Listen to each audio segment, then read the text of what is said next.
Welcome to Beyond Inventory Optimization, a webcast series that focuses on hot topics around supply chain excellence and inventory optimization. This series of short webcasts is sponsored by Logility, and you can view them at any time online at www.logility.com. So let's get started. I'm Chris Russell, an executive with Logility. I personally have had the privilege of working with smart supply chain professionals in many industries around the world, and I'm pleased to be able to bring you these special interviews with some interesting and compelling experts.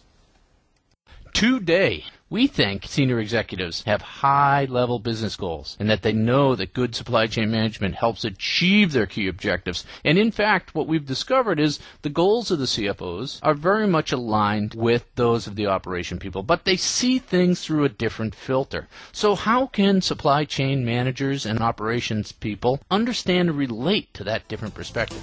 To discuss this and maybe even answer that question, I asked our friend Dr. Sean Willems. Sean's groundbreaking research at MIT created many of the inventory optimization techniques and tools that are now in daily use at leading manufacturers around the world. Sean is constantly out rubbing elbows with executives and practitioners in the quote-unquote real world.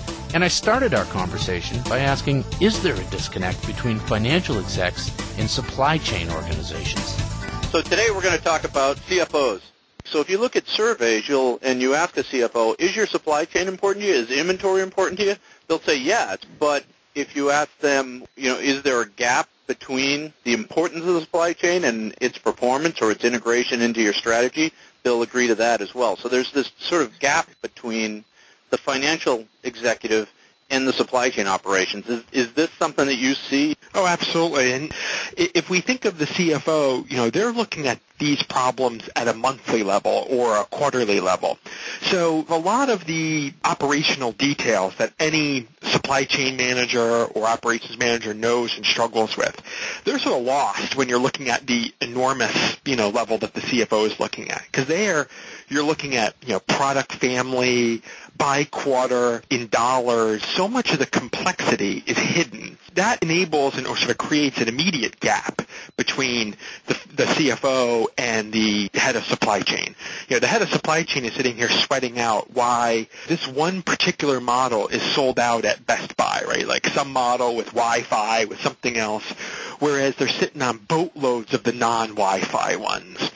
So that's sort of the problem at the supply chain level. But at the finance level, they're just like, why didn't we hit the revenue target? And why do we have so much inventory when we didn't hit the revenue target? Yeah, and it's that gap between what's important to the CFO and what's important at the supply chain level. It's a gap in the level of perception, and they're seeing it through different filters at different levels of aggregation. I know that you get called in a lot of times when some CFO gets beat up by a banking analyst on a quarterly call about inventory levels or turns compared to a competitor, and then we get called in.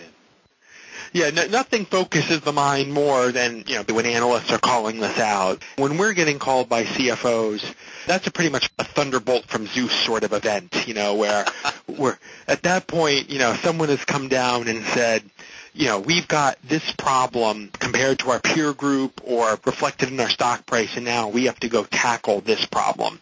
That's not the typical way a head of supply chain is going to think about a problem. Supply chain typically thinks in terms of the more traditional measures of service level, lead times, how do we improve cost, the levers which will impact what the CFO cares about, but not caring about it from the CFO's perspective, which is this much higher view of, we've got a revenue shortfall or, our turns are looking poor.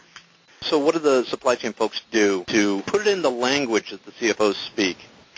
That's really the answer, right, is that they've got to put it in the language. So this is where I like to sort of resort to my familiar statement of, if it was easy, everyone would do it. We all know that these problems are hard. They're hard because we've got to execute at the hourly or daily level versus, if we just looked and said, what's the average demand over a quarter or the variability of demand over a quarter, for example, that's going to look pretty stable.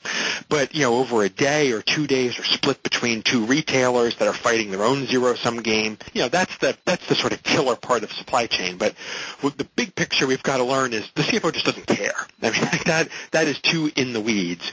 So what we have to do is come up with a set of concrete plans that avoid these problems, and then put them in the terminology that the CFO is going to think about, right? Which is just as simple as what is going to be the revenue implication of what we're doing? Are we going to get a revenue lift from it, or is it just a straight cost reduction opportunity? And if it is, then the dollars have to be big enough to make this interesting to the CFO. If you're a company with, $500 million or more in sales, you figure the CFO's got 3 to 5 initiatives this year.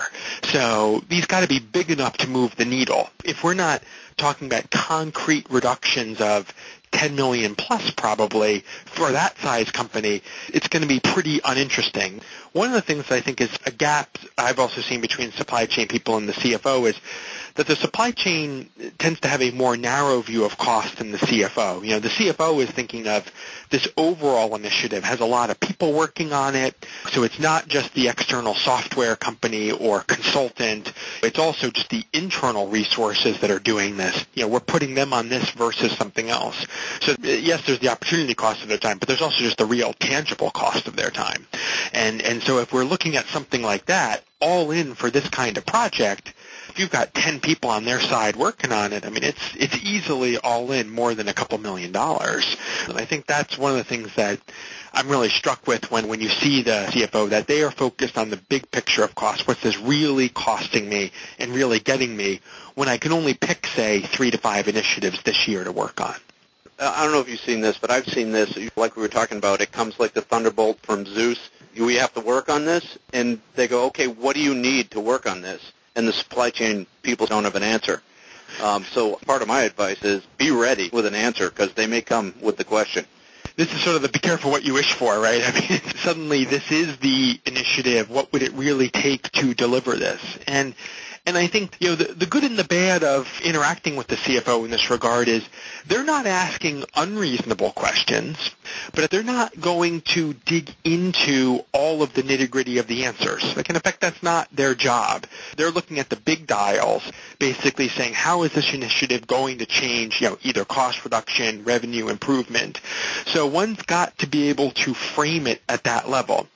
Sometimes, and I'm sure you've seen this, in these supply chain meetings, the supply chain people sort of get too technical in their answers. They'll basically start to say, well, I don't know if this would apply to all of the products, maybe only our high runners, maybe only our low runners, depending on the problem. When I see that, I definitely see the CFO start to sort of space out. The good news is the CFO is not looking for some mythical solution. I mean, they're not looking for some perfect optimal thing. They're basically saying, we're at 4 turns. The best in class is at 6 turns. How this year do we get to 5 turns? How do we then get to 6, 7, 8 turns? So they want these more simple changes that are repeatable and doable over multiple years.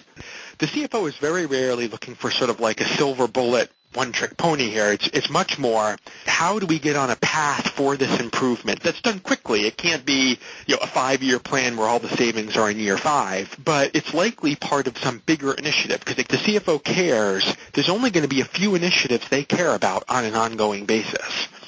We want to make this one of them. Well, one of the things I also have seen in these surveys is if you ask them the question, do you see yourself being more involved in the supply chain in X years from now? They always say yes. But do you see that happening?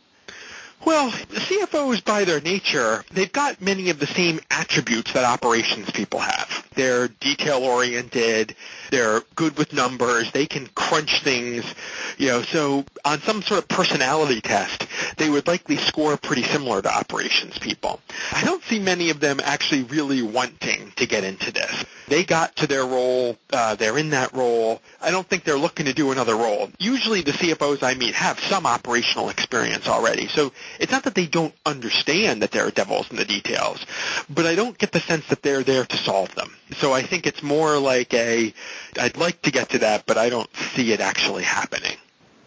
I think one of the other somewhat interesting battleground, which I don't fully know where it will shake out, is how the VP of supply chain and sort of VP of ops or COO will coexist in the future.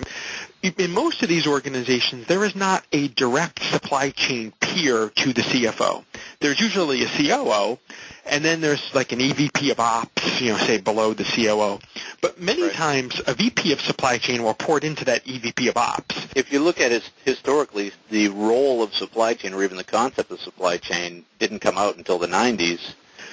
Which isn't that long ago. Before that, it was just sort of stovepiped operations within the vertical environment. Exactly, and I think that that piece of the battle really also does relate back to the CFO, because if we sort of think of the minefield that this supply chain group is sort of navigating as it's going, likely they're working through an EVP of ops that grew up in the factories, cares much more about utilization than they care about, say, the flow across the supply chain.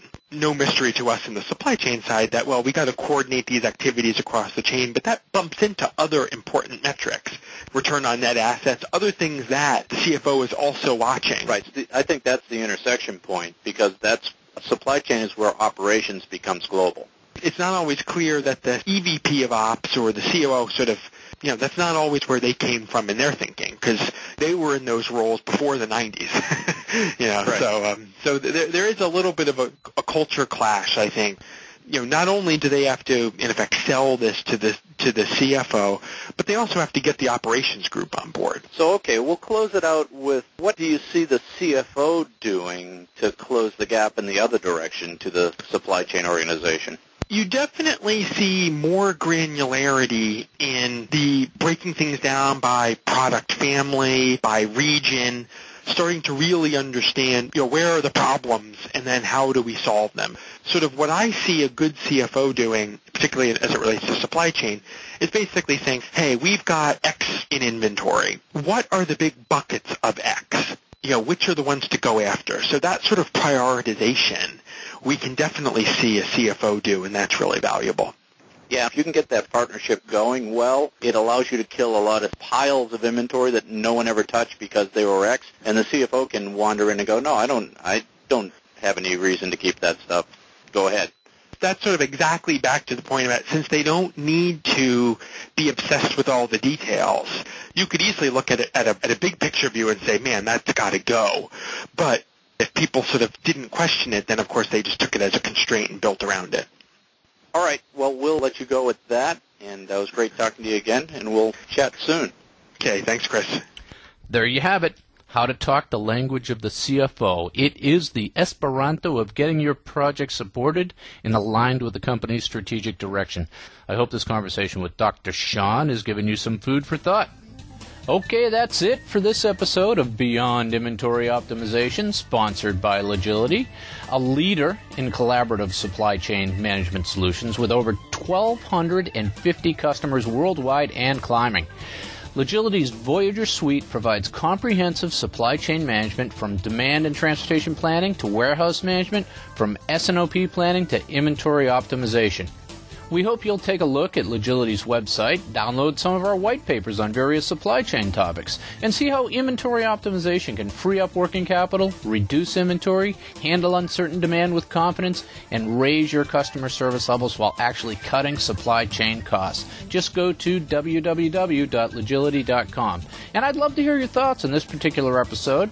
To contact me, just pop me an email at crussell@logility.com. And that's it for today, everyone. Thanks for joining us, and we'll see you next time on Beyond Inventory Optimization.